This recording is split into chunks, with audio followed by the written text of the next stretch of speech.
It's slow motion pedophile vision into what it is. Pedo vision. He's not the pedo It is. vision. It's a POV pedo vision where I'm looking at this 10-year-old girl's legs.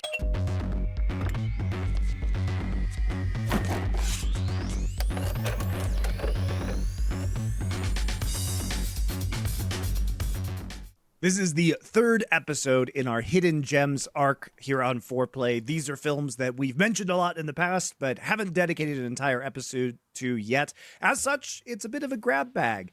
Now, our first two films, The Fountain and The Green Knight, they dealt with a lot of mythology, dream logic, deep themes. But you'll find this episode on Things to Do in Denver When You're Dead, which is... How would you describe this, Richard? A mid-90s Tarantino knockoff? It's definitely got a bit of like budget Tarantino, hasn't it? Like you get that vibe instantly out of the gate. Yeah. I mean, look, so, right, here's why I picked this movie, because immediately people are going to be like going, okay, we've had that like kind of mystical wonderment of the fountain, the profound messaging of the fucking Green Knight. Things to Do in Denver When You're Dead is just a hilarious crime movie. And so, depending on your thoughts, hilarious unintentionally or intentionally, we'll get into that. But basically what happened was in the 90s, and also, I think this is really funny because for the past two episodes, it's been like, oh, Monty, tell us about your understanding of Aztec culture. Monty, tell us about your understanding of Grail lore. Well, this is my fucking Grail lore. How about right? Monty, tell us what it was like growing up in Colorado in the 90s? Because that's where guys, I'm from the Denver area. So. Yeah, so, well, listen, Things to Do in Denver When You're Dead. So this is my Grail lore, 90s and Tarantino knockoffs, and there were many such cases because you have to understand what happened in the 90s was Tarantino did, for good or ill, radically alter people's approach to films. The reason Tarantino is such a profound voice for modern cinema is he embraces genre and exploitation movies, but also foreign films, and he takes this, you're talking about a grab bag. A Tarantino movie is a grab bag of films he enjoys, music he enjoys, working with actors he enjoys to create some sprawling plot, all of which is typically an homage to either a genre that he really loves or key movies within that genre. That's what Tarantino does. And in 92, you got Reservoir Dogs, a heist movie without a heist that could be a play that literally relies on its dialogue and characterization. Pay attention to that. This is called foreshadowing. And then obviously 94, Pulp Fiction pops off. How does Pulp Fiction work? Well, first of all, it goes one step further than Reservoir Dogs. It commits insane, obscene violence on the screen, including a male rape. Right? Which people are just like, it's an assault on the senses for it to be so graphic. But also characterization, snappy dialogue, and he plays with structure, right? So all of a sudden, everybody wants to be doing that Tarantino thing. Pulp Fiction was the best movie in 1994, probably, even if it was overlooked because I think Forrest Gump got the fucking Oscar or something criminal like that. But more so than any other film that came out in 94, Pulp Fiction is the one everyone for the rest of the 90s wanted to emulate. And I don't know how long this script was kicking around, but this feels like a movie that was impossible to get made if Tarantino hadn't have existed. And why? Because huge cast, the cast in this is fantastic, all with big characters, snappy dialogue, crazy dialogue in most. You say most snappy, I say bad. I mean, but it's almost like you're just getting into the shtick of it being sick. Put it this way, here's the problem, Monty. What I can't get is this. I'm not like a huge proponent, but I think this is a fun movie. It's definitely an enjoyable flick. And it's obviously one that people are never going to discover otherwise. Here's the problem. I can't understand how you could dislike this movie, but then like, for example, all those 90s Nicolas Cage movies. Like, surely by the same logic, if someone wants to be a dick, Con Air's retarded. Like, what's the dialogue in fucking Face Off? Like, no, but the point is, when you get into the like I'm being silly shtick, it's fun. It's kind of cool in a bad way. I will explain my struggles with this film. So I think that the writer of Things to Do in Denver When You're Dead, Scott Rosenberg, this was his first featured film that he wrote. He would later in 97 go on to write Con Air. And to me, Con Air is the evolution of his style. What annoys me about this movie is that it's still too trapped in Tarantino and it's not ridiculous enough. That's my problem, is that I wish it was just a little bit more ridiculous. And I think by the time we arrive at Con Air, he's really got his own style where it becomes so much larger than life, so incredibly stupid. Just like Face Off. Both Con Air and Face Off, which we've both done on this show, and many other 90s action movies, The Rock also would be another one in this category. They know exactly what they are, and they are just so ridiculous and over the top and self-aware that I'm in for the ride and it's fun. The problem with this is that I'm not sure how self-aware this movie actually is. Certainly, this is going to sound weird.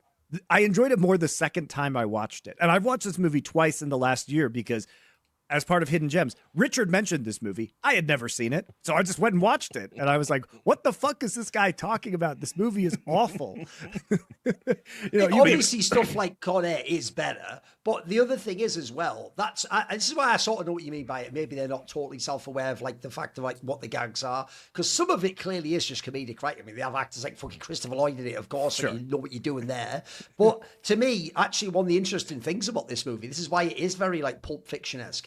Here's where I'll join you, Monty. I think the person who wrote this movie thought, holy shit, I've made like a cultural artifact that's going to be straight fire, which it isn't. It is more of like, it's just a fun movie. Because if you think about it, they do try to almost at times be like poignant. Like one thing that actually does work surprisingly well, it's just the tone of the rest of the movie is ridiculous. Like think about it. You'll go from those like sequences from the documentary that they're filming or whatever of like talking heads saying things that thematically tie to what's happening in that chapter of the movie. But then you'll go to like that classic actor, I've even wrote his name down, Jack Warden, just going like, yeah, they get shoot a guy up the ass. Typical buckwheat hit is to shoot a guy up the ass.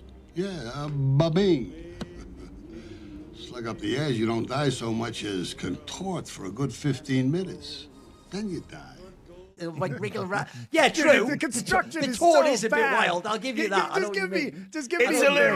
It's a literary device called bathos. It's a fucking shit literary device, Richard. I did enjoy it. Here's my problem with things to do in Denver when you're dead. Is that I love the guy talking about getting shot up the ass. I also love that too. It takes all of the kind of Guy Ritchie and Quentin Tarantino premises. By the way, Guy Ritchie is basically the British Tarantino. Yes, he just is. It makes it even stupider somehow. Everybody has to have their dumb ass. That is the point. Okay, but everything, like I said, it's not enough of a parody for me. As weird as it sounds. Okay. And some things, I'll get into specific moments, but just at the start, what really tilts me about this movie is it takes, we have to name all our characters some weird shit like Critical Bill and Big Bear franchise and pieces. Sure. It's just so fucking corny, man. Everyone has a cool nickname. Easy Wind. Yeah. It's like everybody has Jimmy the Saint. There's 5 guys. None of them has a normal ass name. No, I'm not done. I'm not done. All right. And then on top of that, we have to keep inventing new terms for things and trying to make it a thing. And the way we introduce these terms, because nobody knows what it is to immediately cut into old man narration. But he said buckwheats. Well, you see, buckwheats was that he was gonna murder the guys. I actually have so much time for that. I have so much time for that. Listen. Buckwheats is a whole other animal. Guy orders a buckwheat hit, it just don't mean take the guy out. It means take the guy out in the most painful way possible. It means the Vic should suffer. Let me do the summary. I'm doing the summary for this one, so let me do the summary, right? Okay, there is a gangster, an ex-gangster, who's trying to go straight, called Jimmy the Saint, played by Andy Garcia. His attempt to go straight is he runs something called Afterlife Advice, which is, if you're dying of a terminal illness, you can record videotapes about topics, put them into a library where they will store them for you, and then let's say you've got a son who might be too young to know about the birds and the bees, but you want to provide fatherly advice after you're dead, they can come, take the videotape out, and basically, fucking listen to the videotape. Hilarious scene right from the offset. He's showing someone around the business. A kid goes to get a videotape out, learn about women. He puts his fucking dad on the screen. His dad's a massive piece of shit going, treat them awful. That's how I kept your mother. Blah, blah, blah. So, obviously, flawed business, right? But anyway, Good gag. yeah, perfect. Jimmy's running that business, but he gets contacted by Christopher Walken, who is a quadriplegic gang boss who has a son who is an intellectually a developmentally yourself right disabled pedophile, right? And he's been and the reason Christopher Walken thinks that he's doing these things of like going after little girls is because he never recovered from the fact he got jilted by his ex. This right? is a bit of a reach, this conceit, I will say, but I just accept it. he probably says Did, just did you enough know to that be when, fair. when you get jilted by your high school / collegiate sweetheart, you turn into a pedophile? Why not? Hey, give it a name. Give it a name. Right. So anyway, they decide that look, Jimmy, just come out of retirement to do this one job. I want you to brace her new boyfriend, scare him, make him leave her, and then Bernard, the intellectually underdeveloped pedophile, might have a chance of getting back with her. Spoiler, there's no chance. I mean, there's just no chance. He's even played by an actor who just looks so fucked up. It's ridiculous. So anyway, they go. Jimmy puts together a crew, and his crew is, as Monty's already complained about, all of these criminals who have insane nicknames. You have a leper called Pieces, played by Christopher Lloyd. You have, see, this is why, how can you hate this movie? It's hilarious just doing the summary, bro. You've got William Forsythe plays Franchise. His name, by the way, his real God-given name is Francis Chiser, so they called him Franchise. Yeah. Right? That's a bit of a reach, but whatever. Yeah, you have Easy Wind. You have Treat Williams, the great Treat Williams, stand out in the movie, playing Critical Bill. You find out why is it called Critical Bill? Because he never went up against anyone he didn't put in a critical condition. And they go out and they dress up as fake police Even that officers. premise is absurd, though, isn't it? I know. This is why, Monty, Richard actually does have to answer this. I actually also want to know, right? Is some of this just accidentally funny? Is it all are Yes, they it totally is. in on the We'll get gag into at it. all times? Are they really? It's intentional. It's intentional. It's not. You We're gonna don't do write it. Critical Bill. You don't write Critical All right. Bill. I mean, They- I'm a bit scared. It's like an idiot savant thing where you They tapped into something, introduce but I don't know what Critical you were Bill. doing, Critical you know? Bill is working in a funeral Yeah. home because it helps him dispose of bodies. But what he does is, to work his anger out, he puts bodies up Yeah. on a punch bag rack, Yeah. and he's just smashing And then bodies. one of the that's one of the best parts of it, because then he buries the Yeah. killed people Yeah, it all under makes in the sense. It all coffins comes together. underneath the person who's so they're disposing of bodies by putting two bodies in the same coffin in like a hidden anyway, compartment. It's funny. For some reason, against Jimmy the Saint, because he's got a name too, better judgment, he decides, I'm going to put Critical Bill and Pieces and Easy Win, all these guys. We're going to put them on this fucking brace of the boyfriend. And the boyfriend's an absolute chad and doesn't take any of it. So they start fucking tussling. They don't realize the girl is in the back of the van. She comes out, turns around, she gets her head blown fucking clean off. And now that's really bad. The job has gone wrong in They the killed worst both way of them. possible. They kill both of them, and basically, Bernard can never get back with his ex now because his ex is dead, so he's forever cursed to wander the earth as an intellectually underdeveloped pedophile. So anyway, Jimmy goes back to Christopher Walken to say, look, my bad, fuck that one right up. But because of what it's done to his son, he goes, no, everyone involved in the job has got to die. And you've got to die in the worst way possible. I am hiring a special hitman known in the movie as Mr. Shush, played by Steve Buscemi, and he's going to give you what's called a buckwheats hit, which is the worst way to die, where he somehow holds you down and shoots you up the ass and leaves you to bleed out somewhere. And it's the worst word. And they call it buckwheats, right? But I can't lie, at the same time, it's also terrifying. Like, So, yeah. one by one, they all get hunted down. So Jimmy decides he's going to get back at the man with the plan. It's Christopher Walken. That's literally his character. character. I forgot about the literally. man with the plan, which that's is also, Monty, how you know when the guy finished writing it, he imagined those gifs of, like, when the page is on fire, when you write, like, oh, the man with Exactly. the plan, baby. Yeah, exactly, I know. Anyway. the writer of this movie was truly what's the son's name? Bernard. Bernard. He was the Bernard of Quentin Tarantino's. Right.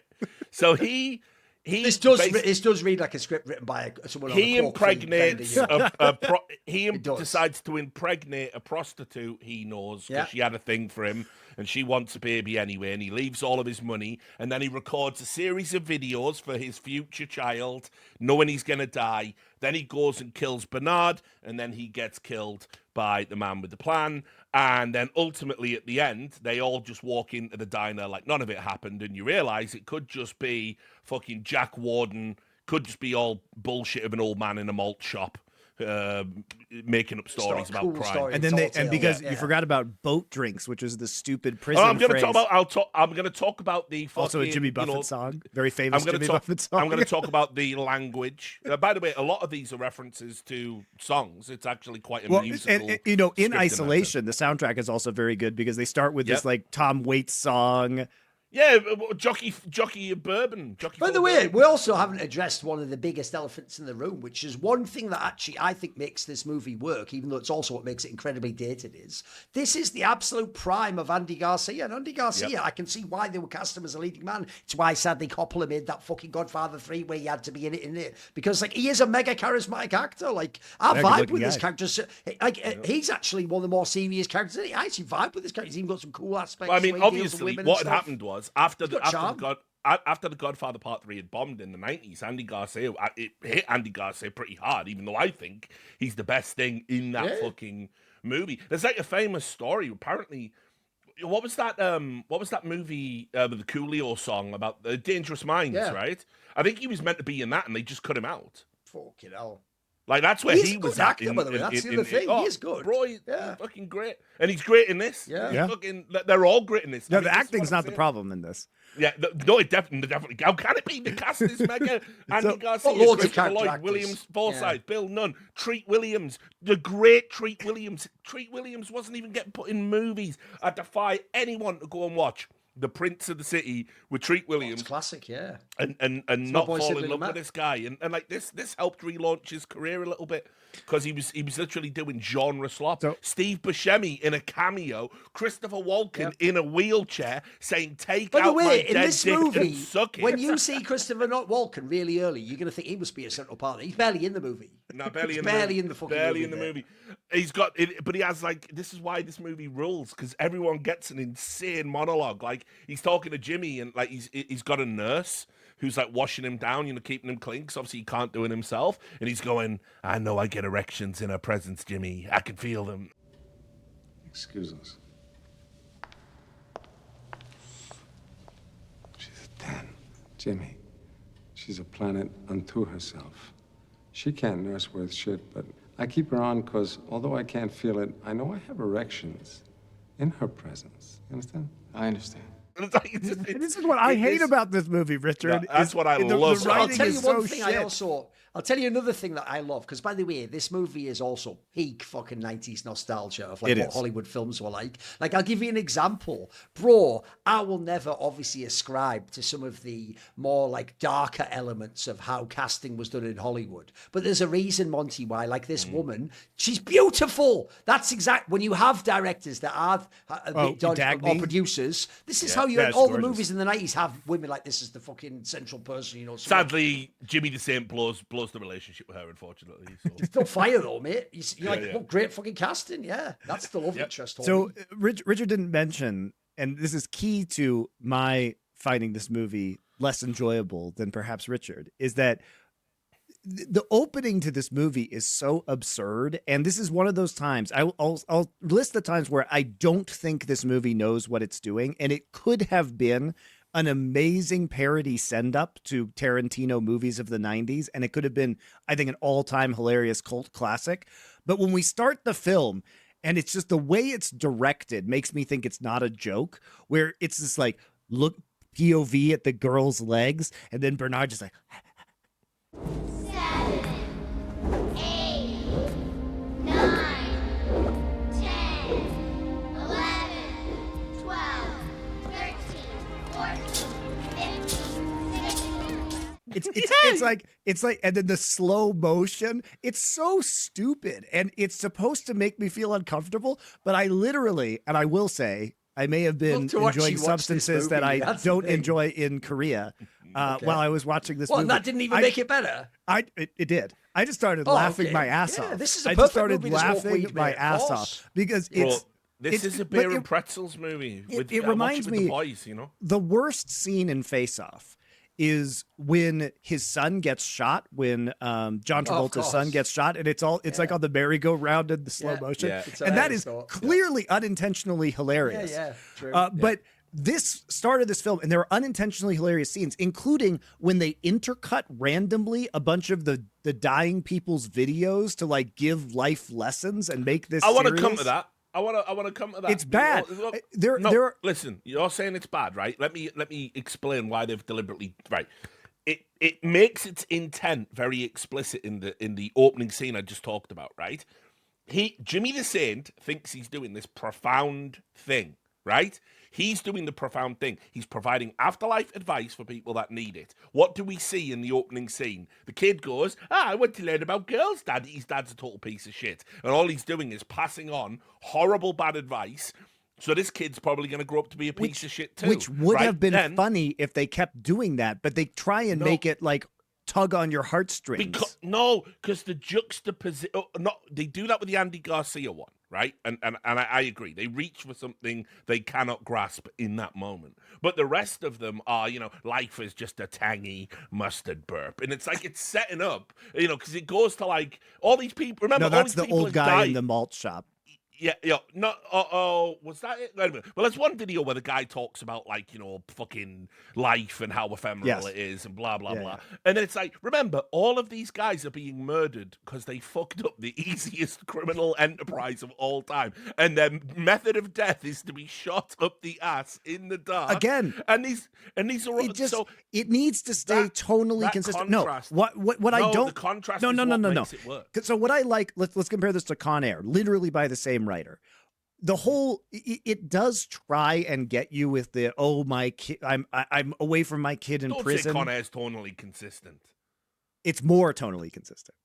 That, we're meant to believe Steve Buscemi's the good guy by the end of That is a Con bad Air, and fucking angle. it is a good thing that he's I gone know. free. Like, don't do this. The way Don't they die make on him this like hill. mildly heroic is fucking mental. Just because he doesn't rape a kid, basically. He's like, Yeah, he's awesome. exactly. I know it's mental. He didn't. It's so mad. I know. molest The them. morality of the Trial, movie but- is So- fucked at that point. Yeah. My problem is that if it was And, just I will always love and hate Con Air for the fact that they have that whole sequence with like the fucking like at the end with the bus or whatever the fuck. It's so stupid. The whole thing's so stupid in it. I know. But the thing about this movie is that it tries to have a certain sense of seriousness and heart to it, and it ends up being so cheesy. So, for example, in the scenes where he is trying to romance Dagny, it's always the same little like light piano music, and you're trying to. The director and the writer clearly trying to introduce a serious romance into this movie, but that is really tonally inconsistent with what is basically a parody of other 90s crime thrillers. Exactly. Yes. Yeah, that's the point. Think Well, it's about a pastiche, Heat, yeah, the same year. absolutely, Think about Heat the same year, right? What do we always say about Heat? Like, he meets that chick, and it's like it's where it all goes wrong because he breaks the fucking ascetic rules he's lived his life by, where he is like, if you gotta walk out. If you feel the heat round the corner, don't have anything in your life, you can't walk out in 15 seconds. Blah, blah, blah. And then he starts doing all the fucking wrong shit, right? And we talk about it all the time. Yeah, good, actually. I'm glad you did all the wrong shit. I'm glad you got with a woman and things were looking up. Richard, but your then you fuck it explanation all is up just to kill not Wayne consistent Grohl. with the experience of watching this movie, which is that you It get is. whiplash from this shit watching the movie. It's slow motion pedophile vision into what it is. Pedo vision. Stop the pedo It is. vision. It's a POV pedo vision where I'm looking at this 10-year-old girl's legs or whatever in slow motion into. I mean, Here's our bro, ridiculous how cast we- of characters. Did you know about the term boat drinks and buckwheat? Yeah. Buckwheats. Let me explain it to you. And then it's like, here's a touching romance scene. I'm going to translate the Italian for you, Dagny. It inspires such feeling. Someone you're thinking about. I don't know what that means. Now, if you want to be as suave as Jimmy the Saint in Things to Do in Denver When You're Dead, you might think about checking out Mando to upgrade your men's hygiene routine in this new year. Mando offers a variety of scents. There we go. Bourbon leather right here, as well as clover woods, which is my favorite. It's whole body deodorant, which means you can put it anywhere you like, your feet, your grundle, your armpits, the usual places, right? But it will control body odor all day. Plus, they've got a variety of different kinds of deodorant. They've got spray on, if that's what you prefer. I've actually been enjoying the cream tube deodorant, which is like a lotion that you rub in. It's not a product I ever thought I would use until I tried Mando, and now it's the one that I use most of all. Plus, you can get some soap as well that will prevent the body odor from even starting. So if you need some soap or body wash, you can streamline your scent by getting it the same scent as your deodorant, and you will smell delightful all around. So thank you very much to Mando for sponsoring. Don't mask your body odor. Mando it. Available in retailers near you. I know I've seen it at Target in the United States, but it's a variety of retailers. But you can also help us by heading to shopmando.com, because for a limited time, new customers get 20% off site-wide with our exclusive code. Use code FOURPLAY, FOURPLAY, at shopmando.com. That's shopmando.com for 20% off site-wide plus free shipping. Supporting our sponsors keeps Foreplay going, so you guys know what to do, and thanks for Mando for the sponsorship. I mean, come on. Exactly. He shouldn't be doing that because of the world he lives in. So he's an idiot and he's trying to get out. It just, the whole thing is just. You don't like it, Monty, where he initially has this chivalric, I don't sleep with girls and kiss them on the foot. But then he waits till she closes the door and knocks at it. Second date. It's midnight, baby. I can already see. That's why I say I actually now want to watch this movie with Monty. I want to see it. Duncan, and just keep that is him. absolutely baller as fuck. It Don't is. tell me Listen, you didn't think that was baller. that's why I say it. The problem here is this, Monty. Andy Garcia sells that for me. I know it's cheesy. I know it shouldn't be that good. I don't actually hate that part of the movie. I think it is he's funny, just a though. cool character. I kind of vibe with. I'm drawn to his character. He can get away with anything for me, On the way out, I happened to notice the time, and it's now 12:04, so a new day. So technically, This is now our second date. rules are rules. My only equivalent to what Andy Garcia does there, which is the most baller and fly thing I've ever seen in my life, is taking out the maximum amount of money I can from a cash point at 1 minute to midnight, and then at 1 minute past midnight, taking out the same amount. Well, think about other that's the only equivalent in my life. Incredibly hilarious moments in this movie that are trying to be touching or meaningful as opposed to parodies. I love when Andy Garcia, they're in that blues club, and Dagny shows up, and there's just that old black blues musician. She's like, "Oh, there's a beautiful woman." I'm like, "My God!" Oh, like, by the you way, can't make I've got this an angle more on for the you. nose. If you've ever heard the great Bill Hicks and his little riff about why the French bizarrely loved Jerry Lewis, you'll understand, Monty, also part of the affection I have for this movie, which is when I'm a boy watching this in the 90s. So what Bill Hicks says is the reason why the French love Jerry Lewis is because they see him and he's this like bizarre character, all bumbling and weird, and they go, "Oh, I love it. He's a bloody American. What a bloody fool. What a moron. I love it." Because that's sort of like the America in the 90s has like an absurd, it's just big and retarded and everything's just bright for no reason. And it's just like, it's a fucking theme park. You know what I mean? No one takes it seriously. Yeah. So when you're a kid, watching this one, you're like, this is fucking dope. This is sick. That is how you would charm a woman. That's fucking baller. But that's because you're a little kid. You know I still feel that way. So I can tap back into that. By the way, this gives me the vibes off like a Kevin Smith movie or something. Yeah. It's absurd, but in like you just get into it. It's just silly in it. Put it this way, what I think the movie that's why I will say I'm not actually watching this like I would Pulp Fiction. Like, no, of course not. Oh, I'm just loving it. Richard said it. It's like a pre-drinking movie, mate. You know what I mean? They just waste people. Anyway, continue. I'll talk about this. No. Listen. We'll get to. Yeah, I would certainly. Oh, no, and by the way, we will get to this as well. The more I think about it, the more I know they didn't intend some of it. Like I can tell they thought the whole like there's like an inevitability that you're going to die. So what does each of the person do, and how do they try and get away, and how do you stop it? They thought that would be like a really cool conceit. Christopher Lloyd with the best line in the movie. It's more just the setup for all the shenanigans. It is. It's a comedy. Christopher Lloyd, right, who has been reduced to being a leprosy-addled, like losing fingers, porn theater owner, Projectionist. and projection. And he's talking about how back in the old days when he used to do real crime, he fucking would dance with, like, what was it, $200 a night hookers, $2,000 a night hookers, $2,000 a night hookers, and all this. By stuff. the way, some of the worst dialogue in the movie. He when literally Andy just Garcia says, asks him, "Hey Jimmy, we did the things. Yeah, we did the things, Jimmy." What is that supposed to mean? Was he sorry he never did nothing? Was he sorry he never did the foxtrot with a $2,000 a night hooker in a Paris nightclub?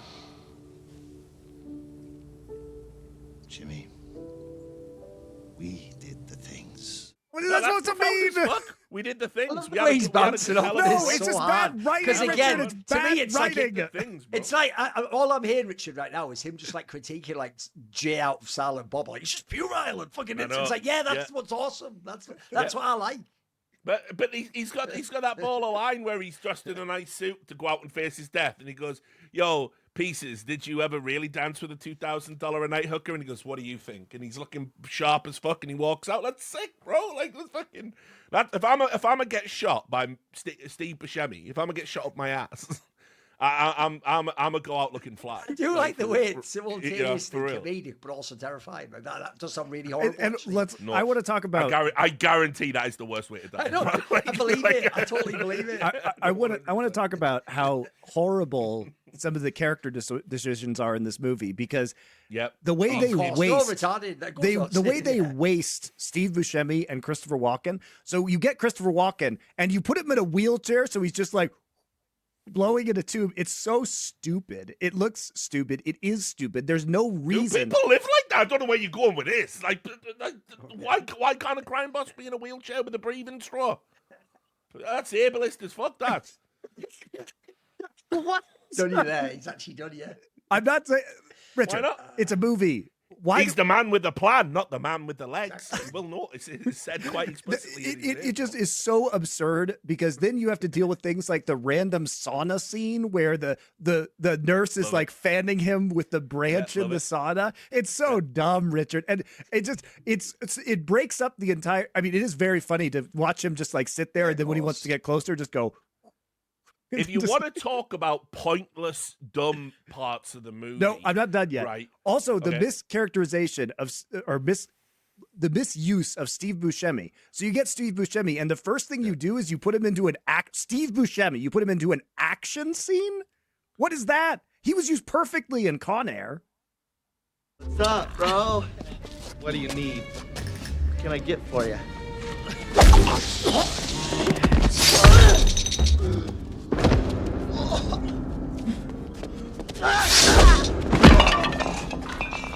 I mean, why is he an action hero in this movie? Why would you do that with Steve Buscemi? Because he has to be scary.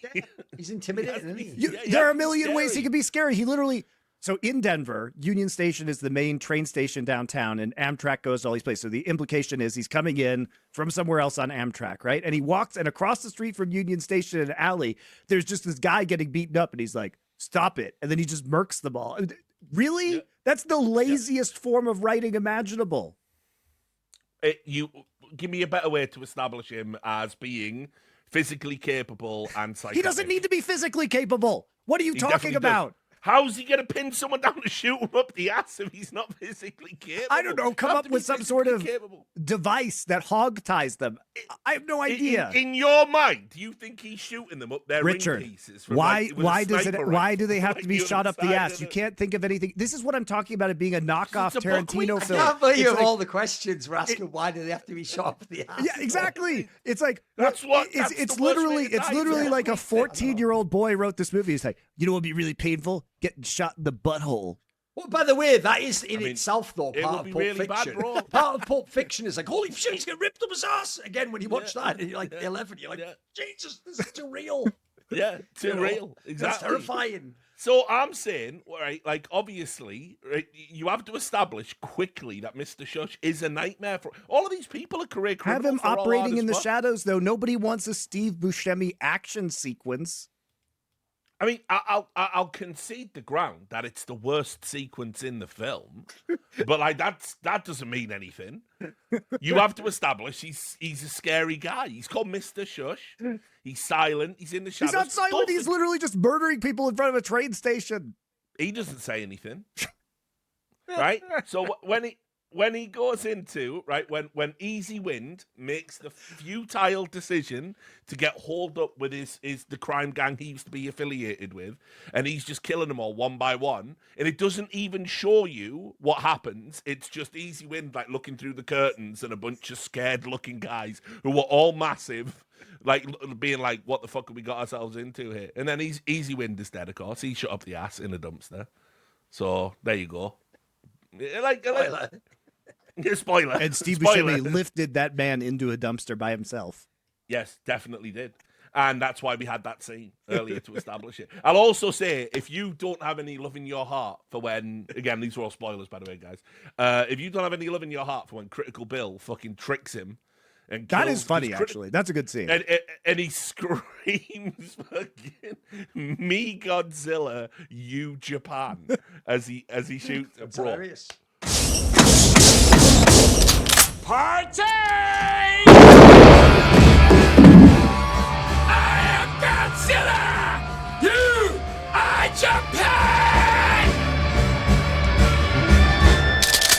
That is straight fire all day. I mean, when Andy Garcia sees him for the last time and Critical Bill has gone to ground, Treat Williams is there with his dick in like a 4-liter bottle of water that's empty, pissing in it while eating with his other hand. This is what I like about the movie, though. I want the whole. That's That's where this writer really nailed Con Air, because all of Con Air is that, right? The problem is not all of this movie is that. So your objection is that they tried to offer contrast to show quite deliberately Andy Garcia's conflicted nature. But yes. Actually, and if it was, so I will say this.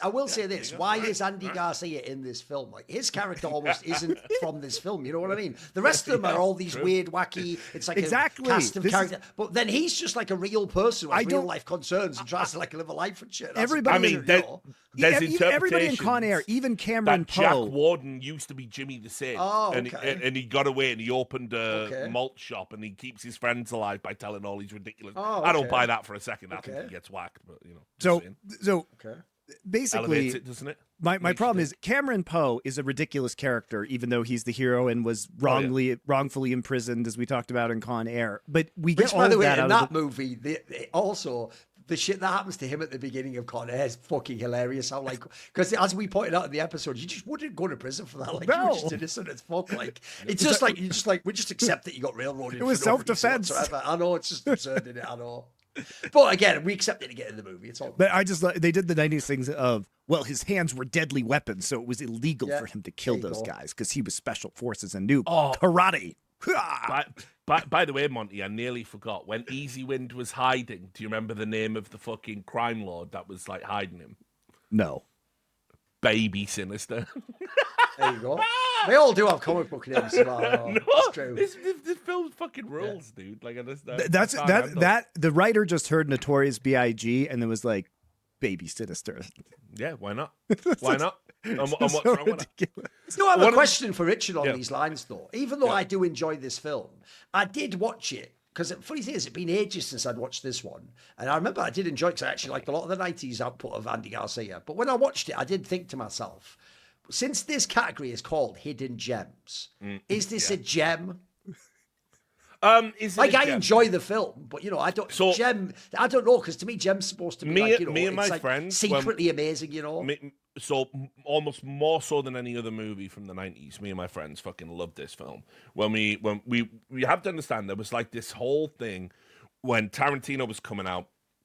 Like, who was going to be the next Tarantino? Who was going to produce a movie that was going to be like iconic and quotable in all of the same ways? And you watch Killing Zoe, and you you watch anything. Like, people were grabbing for anything because Tarantino realistically can only make X amount of movies. So what do you do? And by the way, the 90s, it's such a slept-on decade for film.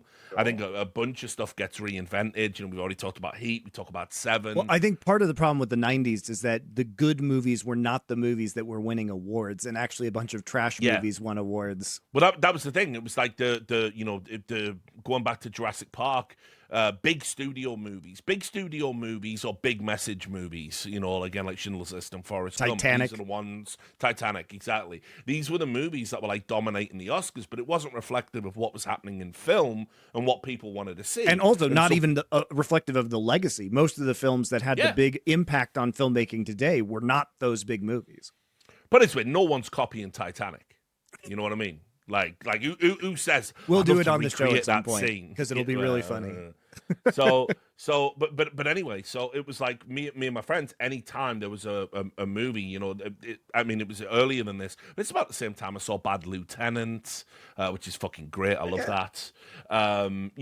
So we were all. We actually could have even had that. I realised we've referenced that a million times. We could have had Bad Lieutenant. Maybe we'll do it at some point. I'm sure we'll do a Harvey Keitel arc or something. Come on. But I was like, so me and all my friends were all looking for a movie that hit us in the same way the Tarantino movies did. And one day we fucking just rented this movie. It's Andy Garcia. You look at the cast, it's a crime movie. How the fuck can this be bad? And the thing the movie nails for me is, ridiculous or not, realistic or not, it went into a place where it was like, we're going to give you eminently quotable dialogue. And this film absolutely delivers on that. Nobody can deny that. And one of the things I loved about it as well is some of it is so unique to its own world. Like the whole thing with boat drinks. When you see somebody, you put when you go to prison, you put your hand up on the glass and we say boat drinks, meaning one day we'll get out of this shit and we'll all be having cocktails. It's so hokey, man. Boat drinks is fine for me. I ain't got no problem with boat drinks. Give it a name. You know, like there's even a scene where the guy just says it back to back. He's going, no, this is fucked up. Yeah, give it a name. And then he says it again immediately afterwards. But like in the vernacular of like a group of close friends, one of the things movies never nail is you all have like your own phraseology. Well, the in-jokes. The joke is we even all did them on fucking events. Everyone had the stupid in-joke you try and cram in there. Sure. You don't, I'm down no with one that, knows, but you just the reference problem- some shit. Yeah, true. The problem And is so the that- hokiness of how they explain it, because they do buckwheats. Cut to guy explaining it in the malt shop. Would you say the buckwheat? Yeah, but otherwise, how would you know what a buckwheat is? Would you how would I ever get there? How would I know There that are means different specifically ways to hire you a could guy have to sit in the instituted. It's my problem. You can write a script, Richard, where the buckwheats comes in earlier and saying, "Hey, Jimmy, I used to be my guy." Remember when that guy got shot in the ass? Are we doing that? Are we doing that scene? Maybe there's got to be a better way Problem than is, cutting. though, I do like that. It's I so do like the artificial. actor that plays that old man, and I do think he's cool when he tells stories like that. So unfortunately, I enjoy that. That's what I'm saying. Yeah. Dude, He's It's so that's hokey. cool. It's like he said, buckwheats, hard cut, smash cut. Buckwheats was oh my god, get me out. You're talking about Jack fucking Warden. Let him monologue what legend. it's like. Let him monologue what it's like to get shot. Yeah. And Anyway. also, again, this is also, to be fair, another British thing. I also like any crime drama to have some fucking, hey, forget about it type shit. Like, I like that swagger, Put it this way: the dialogue in this is no more ridiculous than Lock, Stock, and Two Smoking Barrels. No, of course not. And that is. By the way, do you want to know something funny? Lock, Stock is Monty? more stylish, though. A lot of people watch, Sure. obviously, because he's got a lot of skill as a visual director. No, one thing that people actually might not know, I think I made this point on a past episode where we did, maybe the one where we did what was the show? What was the movie I picked that was the Guy Ritchie one? Revolver. There you go. Oh, Revolver, I think I said this on that. I don't know if people know this, but at least among the people I know, no one ever actually revered Snatch and Lock, Stock like they were like fucking 10 out of 10s or something, mate. A lot of that was Americans liking, again, the accents and the silliness and how we're different the culture Those were is. huge And in America And when they again, came out. a lot of that is overplayed. Like, obviously, it's not like that if you go to London, mate. Like, there's barely anyone like that. But it's part of it's the bombastic nature of it, isn't it? So I can basically tell you that having been a teenager when those movies were released, it was definitely very And everyone popular with I can American tell you, teenagers. when esports was around, Monty, that was when like Snatch came out. Every fucker was American who was quoting that 24/7. That movie. Yeah. I like dogs. Like Dags and all Do you that. like everything, Dags? Everything like that. Of You've course. You've never met. They anyone they from- drove from those that into the background. ground, mate. They Yeah, destroyed they all did. those memes. They did. did them too much. It's So, one of the so first to answer Overwatch Duncan's movies. question real quick, and then we can move on. Is it a gem? Well, in the same way that The Beast Must Die is like this hugely influential film in my life, and we've created a whole new generation of people that are going to reference the werewolf break from now until the end of time. Me and my friends group, after watching this, bro, give it a name. Boat drinks, all of it. Like fucking every single line that is quotable in this is, this is a bad beat, Holden. Like it's fucking, we used to say, take out my dead dick and suck it. Beg me, or I'll let you suck my dead dick in return for your life. No. Beg. Beg. No. Beg. Fuck. No. Take out my dick. Atwater. Take it out. Take it out.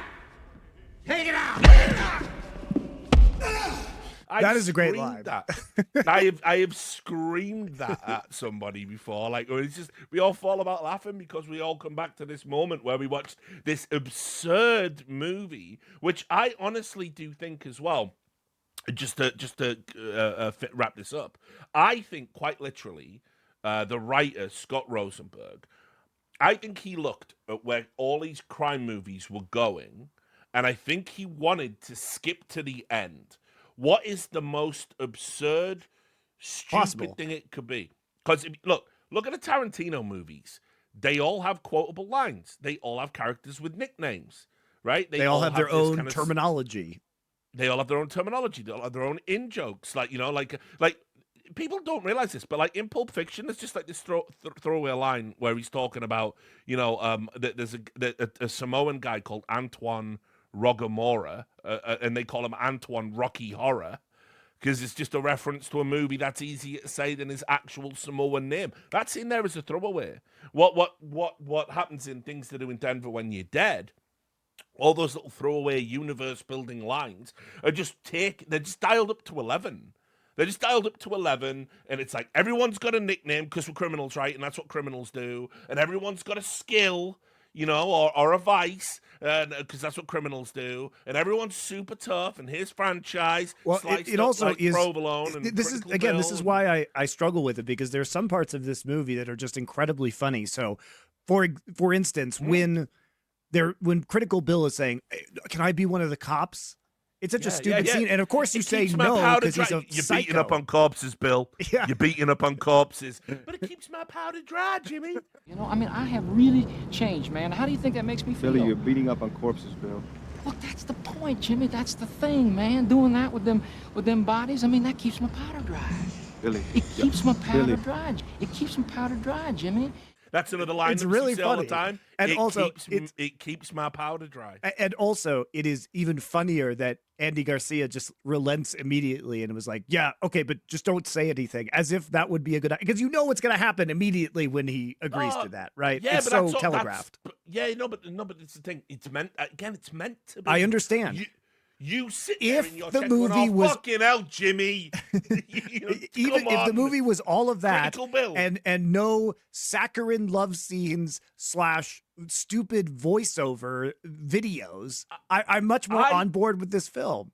I don't necessarily like the romance angle. I think It's really bad. It's really badly no, done. but I think probably they had to give Andy Garcia something to do that wasn't just command a crew of like freaks, right? Like, which is fair. And probably But Andy why? Garcia, Or make the romance funny. So because he's like an unbelievably good-looking guy in a 90s crime movie. Think about the romance in Face Off. It's just hilarious.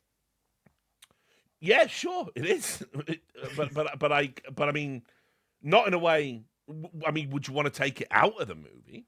I think you could make it tonally more consistent with the rest of the movie. If, like you say, they're going to ramp up all of the crime stuff to 11, like ramp up Here's the the thing. stupid romance stuff. It's not exaggerated for this type enough. Of film is fucking overrated. If I'm watching a meditative drama by Lars von Trier, I need tonal consistency. Which, by the way, he himself with a movie called The Idiots even fucked with the idea of tonal consistency in life, but that's a conversation for another time. But like, this movie isn't meant to be tonally consistent. It's meant to present all of the absurdities of the movies. I think the movies that we all watch and enjoy, like crime movies. Like, you know, is Pulp Fiction a logical, coherent film in the sense that this is how crime people live? No, of course it isn't. It's ridiculous. The whole thing's ridiculous. It's called Pulp Fiction. You know, it is meant to be all the pulp elements. Right. Tarantino dialed it up to 10. So where can this go? It's like Spinal Tap. This one goes to 11. This one goes to 11. And that's why it's a gem for me. I genuinely love this film. I mean, I really do. It's not like I love it ironically. It's that I love it warts and all. This is like my Elephant Man. I love this film. Right. So also to play into your point, the fact that they selected Denver of any city in America in the 90s for this is also very funny. Think about the opening scene, bro. It's like he's driving down the strip in Vegas. I mean, as somebody who grew up north of Denver, you know, I see all the landmarks, and they did film it there, and there are real landmarks. You know, they're driving down Colfax and seeing the Bluebird Theater, which is a venue I've been to many like rock concerts at personally. They use Elitch Gardens, which is the amusement park for that scene where he's talking to Pieces at the end. You know, they use Union Station. They're out in Five Points, which is a neighborhood next to downtown. It's like the historically black neighborhood of Denver. That's where the malt shop is, and that's where they do that club scene at the end where Easy Wind is killed by Mr. Shush. But what's funny about this, if you're not American, if you were talking about cities in 1995 in America, Denver is nothing. It is a little cow town. It is not one of the 10 biggest cities in America. It is certainly not a setting for a crime drama like you would think of Chicago, for example. And this is why all these very mediocre people all have these insane backgrounds. It's like, you know, he's put it this way. This is a backwater. Christopher Lloyd led a life of crime. What's his nickname? Pieces. So he got famous when he contracted leprosy. You know what I mean? It's like it's definitely 100% playing with genre tropes. There's no way it can be there's no way anyone sat down and wrote this seriously. No, I agree. It just could. I just think it could be tighter, and I think that this guy really leveled up by the time he had figured out how to do this much better by the time Con Air comes out. All the more reason for you to adore this film, because if this was the playground, if this was the sandpit. The playground where we have pedovision. This was the playground. Richard's the one going, this is delicious. Also, Scott Rosenberg went on to do a bunch of other interesting films, too. Like, he did High Fidelity also. Yeah, which is a crime because it launched Jack Black's career. So, actually, you're right. Fuck this movie. Fuck Scott Rosenberg. I put it this way, like, as much as I love this movie, if I could erase Jack Black from history and no one remembered he ever existed, but I must sacrifice things to do in Denver when you're dead. It's hard. I would probably record like a VHS. Wouldn't you say Mars Attacks launched Jack Black's career? Nah, it's definitely High Fidelity. Because he's actually not insufferable in High Fidelity. He was like, he does that song, doesn't he, where he sings Al Green, and everyone's like, oh my God, a fat guy that can sing with a soulful, and it's not even that good. And then that was it. He was just over the top. He had all the sharp comedic one-liners, like when Kevin Smith puts in his own scripts, like he has the most profound line, like in Chasing Amy, a movie that's aged terribly. It's like, so that was my Chasing Amy. You know, he would do shit like that all the time, right? So I mean, look, the back to the point. Like this movie, it is a playground. It's a playground for stuff that comes later, like Con Air, Cyrus the Virus. You think he's got the balls to put that name in a script and then have Malkovich say those lines if he doesn't write Things to Do in Denver first? Also, what's amazing is that this guy got more chances. You should love this film. This movie made $500,000 in the box office. Nobody's seen this movie. This is an epic bomb. When you talk about movies that, I mean, I remember it might even have gone straight to VHS in the UK, which was probably another reason why we picked up on it so quick. I love the title Things to Do in Denver When You're Dead, because it literally reflects like when the hit's out on them, what are they doing in Denver?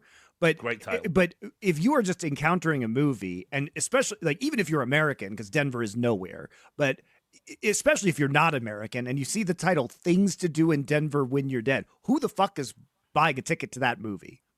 Yeah. That's quite a sort of fucking evocative title that makes it, ooh, what could you do? I mean, obviously, Where's the Denver poster would is probably be just the Andy- first And question. I also did, Monty, The poster since is you just say- Andy Garcia's Since you face say doing Denver's Godfather nothing back poster. then, I also did take it as this is, you're in sort of like a fucking gangland purgatory of like, what the fuck, what is there to do at the end of your life when you're about hunted down to get shot up the ass in Denver? Like, fucking, who knows at that I point, mean, right? Denver was nothing. I think people, if you're American now and you think about Colorado, there's a romance to it because many people have moved there. People are recognizing the quality the of fact it's skiing. about Denver also what triggers you, because somehow your Yeah, hands it bounce has off to be, this actually, so it has to be. hard. It I know, has to be. like it really does feel like we're reviewing Mallrats, and you're like, this is absurd. Why would you do that in a mall setting? Like, you're like, No. I don't. come on, bro. No, I'm saying that choosing Denver contributes to the themes of the movie. Okay. And for me, it's fun to look like you're saying that this is absurd, and I agree with that. If it would be, I think it would be less absurd if you picked Chicago. Right? It just would be. I do understand, but Part of the humor is that it is in Denver. I am actually being mad hypocritical because I was like exactly like mad nitpicky about the 13th Warrior or whatever, but I'm essentially just going, but I just like the characters, lol, and who cares if it's silly. But on this one, I give it a license. I bought the ticket. And for me, I it won't is be able fun to- to see that they actually shot it in Denver and used all these real world locations. It's cool for me to see that from the 90s, but it really was a nothing. There was nothing going on, literally nothing going on in Denver. This was before any of the sports teams had any success. They were all dog shit for the most part. There was, But there the way was you said no. about the box office, I can also confirm this, and actually, some of the other 90s Andy Garcia films, bro, they have like fuck all people have reviewed them on IMDb. It's at 31k reviews. It came out in 1995. Like, what? That means no fucker has seen this movie. There's a few that are like that. I'm actually shocked. That was ultimately the deciding factor for me putting it down, because I knew you're talking about total inconsistency. You go the Fountain, Green Knight into this, like, I mean, this is an assault on the senses in all the wrong ways. But this is a movie that slipped through the cracks because it just, people didn't know what to make of it, and unfortunately, what there was this reverence around what was happening to crime films at that time. It's not just Tarantino. Obviously, Michael Mann with Heat is 95 as well. Like, crime movies were back. And to a lesser degree, because of what Tarantino was doing, like, exploitation movies were back. Genre movies were back. And so this movie was just like, look, we're going to make just an absurd, dumb, offensive crime caper where we want every single person to say something so ridiculous on screen, it's like you can barely believe they would agree to do it. And that, to me, is what's fascinating about this movie. And surely the actors do realise they're chewing up the scenery. Surely the character actors know that that's what they're doing. I mean, put it this way as well. I'm convinced some of the words they made up were like in the dialogue were just made up like on the fly like that. Like Jack Warden, when they're talking about Bernard, again, remember he's intellectually impaired and a pedophile, but that's not relevant to this. He goes, "I knew the kid was fucking lunchy." Lunchy? Lunch? What's that? What's lunchy? I knew the fucking kid was lunchy. But that's why I love it. It's like this. It's like you've been dropped into this absurd world, and while they do explain some stuff, boat drinks, buckwheats, etc., Critical Bill, how he got his nickname, it doesn't explain everything. I mean, it's like there is a bewilderment about some of the language and phraseology choices that they use, and how did these people come together? That's not explained. There's no backstory of their friendship. It's so absurd. Like the whole thing about Critical Bill eating shit. Yeah, we ended up in jail together. Homeboy turned out to be a major league fecal freak. Easy. What? Usually wouldn't spend his time in a joint raping kids. Better than being a fecal freak. What? Fecal freak, a brown boy, a fucking dookie taste. Jive ass nigga wanna shine. Who the fuck you think you are? Fuck ass up right now. I'm a fucking ass up. Yeah, that was what I was going to say earlier. If you want to talk about inserting absurd dialogue that doesn't really serve the movie, yeah, Easy Wind ends up serving prison time with Critical Bill, and they don't want to work. Who's a with each fecal other. freak? I think. Yeah, exactly. It's a a great dookie term. boy. Was it fucking a brown boy? Yeah, a brown fucking boy. dookie taster. And it's like, what situation happened in prison where Critical Bill, a man who's never not put someone in a critical condition, is forced to eat shit? And why would that make you fall out with him to a point you would never work on a job with him ever again? And then, by the way, the scene just spirals out of control. Treat Williams is going, it don't even taste them much, Jimmy. It's kind of spongy. Like, I do in like this how scene? Andy Garcia is just there being like nodding. He's like, "Yep, Yeah. well, Yeah. okay." But it's that's what I mean. It's like, how could you watch this film and go, oh yeah, they were trying to make a serious crime flick here? Like, I mean, they're definitely not. That's the last thing they're trying to do. It's like, I'd love this. It's just not available because it obviously didn't have the cultural impact. But I would love to see outtakes from this film, man. I bet they were howling with laughter every fucking scene when it broke down. Like, how do you get through an argument? You're a fecal freak. How are you going to say that to someone in a scene and like not immediately fall about laughing? So that's what I mean. Like, this movie for me is ultimately a very prescient comedy about where all the Tarantino tryhards and wannabes would end up. Because, put it this way, this movie stands up to watch. It's enjoyable to watch. There were a lot of Tarantino copycats that were just diabolically bad.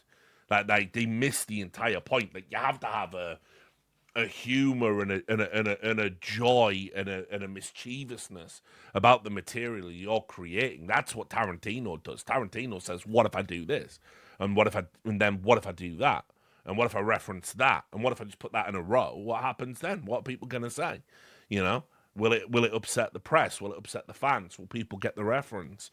You know, there's a lot of Tarantino copycats who lacked his cinematic encyclopedic knowledge, and so they do things, and it just comes across as really, really bad.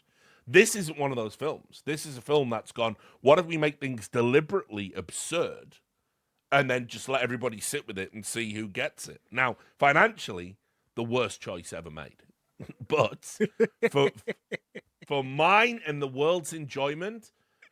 This is ironically, is it one of the best movies in the 90s? Of course not. One of my favorite movies in the 90s. For sure. No irony, not trying hard, no werewolf break. You know, this Probably would be better with one though. I mean, sure. A buckwheat's break. You literally want to put that scene in. A buckwheat's break where someone just gets shot up the arse randomly in the film to explain what a buckwheat's hit is. It's just crazy. I mean, so hang on. Duncan is the voice of reason in this. So I'll bring you in. Like, ultimately, where would you rate this? Well, that was why I asked the question, though, is it a gem? Like, I enjoy this, but part of it's like a guilty pleasure, like I say.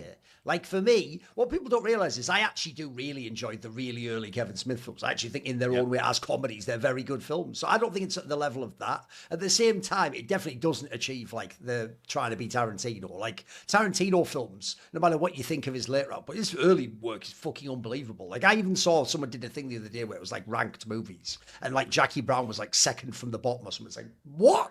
And they had like some meant like unfairly Inglourious. maligned. I think they had like Inglourious Bastards like number 3 or something. It's like you got the wrong way of fucking around. Let me tell you why it's unfairly maligned, because most people don't know what a blaxploitation movie looks like, feels like, sounds like.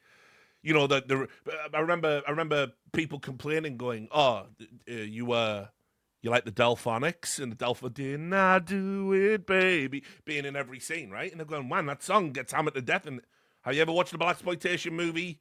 You ever watched that film, considering some of his films maybe get overrated in the modern day, the later ones, that film's underrated, criminally underrated. They're like, absolutely. Yeah. Robert Forster in that movie is fucking excellent. Samuel L. Jackson steals it.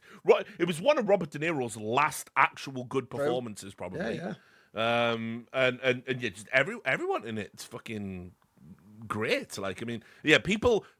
This is what I mean. It's like if you don't understand, if you don't understand, see, this has got some similarities with Jackie Brown. If you don't understand what you're watching, you can't rate it in any conventional sense.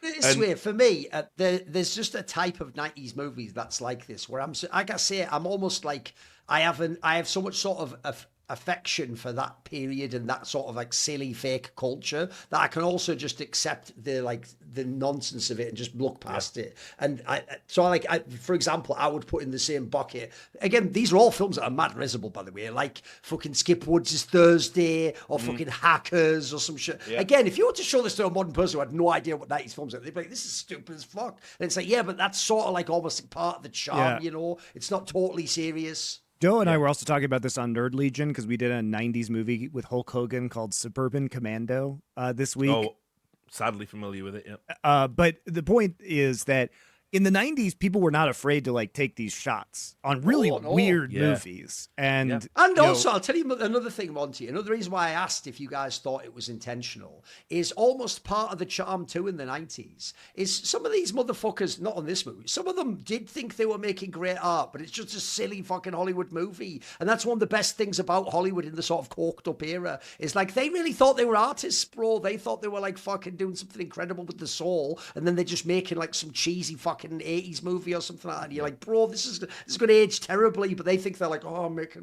making something incredible. They think they're like the Andy Warhols or something, which I think shit, but whatever. Like they think, oh, I'm gonna have some great cultural impact. It's like, you're not me. You put Jim Carrey in a movie, you know what I mean? Like No, but that's again something else I love about this film. This is the antithesis of that type of mindset, where I think basically, no, we haven't even talked about the director. Director's a guy called Gary Fleeder, who he cut his teeth on Tales from the Crypt and then got this as his first ever feature film. That actually does make sense though, because Tales from the Crypt is this kind of parody as well. Yeah. Exactly, but then like if you go look at the other movies he made, after this, like because this didn't kill his career, he got to make Kiss the Girls, which was like a big Morgan Freeman, Ashley Judd movie. Didn't do quite so well, but again, why? It lives in the shadow of better movies. It lives in the shadow, like all movies like that. 7, lived of course. in, yeah, but and also fucking Silence of the Lambs just fucking wrecked everyone. I mean, that won Oscars. You know that cleaned up. So it's like. You know, unfortunately, you live in. So he goes, okay. He made Runaway Jury, which is actually a pretty famous film. He also made the film that I've mentioned in the past, the Philip K. Dick one, Imposter, with Gary Sinise. I think that's a pretty banger movie. It's slept on. People haven't seen it. It's just a fun movie. I won't tell you. He made movies that unfortunately were generally overshadowed. By the way, if no one's seen it, Runaway Jury is a good movie. It's an enjoyable film. It's got Gene Hackman in it, one of his last roles, as we said. Yeah. And I mean, Cusack as well. He's and like, by the way, any movie where Cusack's just monologuing to the camera or like doing that. So got a lot of time for Cusack. Yeah. Got a lot of time for him too, mate. Yeah. Not his Twitter feed so much, but you know. I've never seen it, thankfully. Yeah, I've been spared from that. Yeah, he probably put you on a block list. That's why. That's where I'm at. He's blocked by Cusack. Blocked by Cusack. Again, I never talk about the celebrities that have me, but I know. Mate, now I know doubly why you hate High Fidelity. Yeah, well. Listen, no hard feelings. You got Jack Black and you're Jack Blacklisted. Yeah, not bad. By the way, Jack Blacklisted would be my thing to do in Denver if you're dead. Yeah. Criminal name. That'll be what Trent Williams. You want to do this? You want to talk to the most censored guy in all of Denver, Jack Blacklisted. Yeah, what up, Jimmy? Boat drinks. Why have we not made a sequel to this film? It's the question no one ever asked. By the way, they absolutely didn't have to do the actual went on to bad things, Richard. Afterlife boat drinks scene in this movie either. No, which but like, was so I do want to talk about that as a framing gratuitous. device. I want to talk about that framing device. First of all, I also do want to say, I'm just throwing this in at the end now for the people who watch the movie. Right, it's also got an insane. It will out you as a 90s Coomer, right? Because the nurse that we've just talked about for the entire episode, it is Jenny McCarthy. So if you either got that or you didn't. A ridiculous. You can't even make a comparison. Maybe like Sydney Sweeney, but that's not even that good in a comparison because no one can be what these people were in the 90s. You know, it was always like it was absurd. Yeah, it's always like a test. It's like, oh, it's Jenny McCarthy. Yeah. All right. We just called them wankers back then, but whatever. So anyway, let's talk about the framing device and how I think the framing device actually elevates the film. And I'm not talking about the inserts of the dying people.